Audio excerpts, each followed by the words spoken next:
Connecticut residents spending days, weeks, even months in jail because they simply cannot afford bail. Yeah, the Malloy administration says it happens to hundreds of Connecticut people every year, and that many times it's for minor crimes, too. Chief political correspondent Mark Davis joins us live now with more. Mark. Hi, Darren and Scott. Good evening, everyone from the Hartford newsroom. This is the latest part of Governor Malloy's criminal justice reform initiative that he says has resulted in a reduction in crime and the lowest prison population in decades.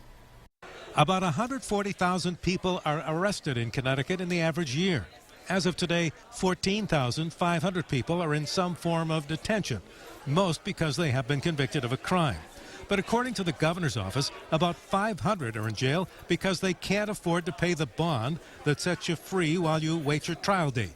In most cases, $2,000 or less. As we sit here today, hundreds of Connecticut residents are locked up, not because they are a dangerous threat, but because they are poor.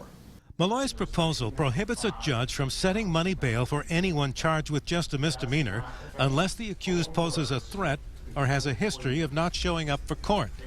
Republicans say they are sympathetic to Malloy's goal, but want to be certain that due attention to whether or not they represent a threat to public safety. That is a concern that we absolutely must address. About 1,000 people work in the bail bonds business in Connecticut, and they say the current system is working well and there's no need for change. The amount of people who are detained in Connecticut that are low risk is very nominal. They've said it in the Sentencing Commission that we have a very low number of people who are held.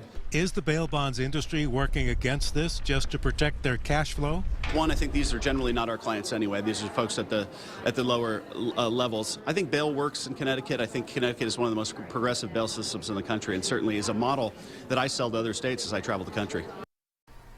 Now, a number of state and federal courts have ruled that it is unconstitutional to send someone to jail simply because they don't have enough money for bail. And the Malloy administration believes that it's just a matter of time before someone brings a lawsuit like that here in Connecticut. Live from the Hartford newsroom, Mark Davis, News 8.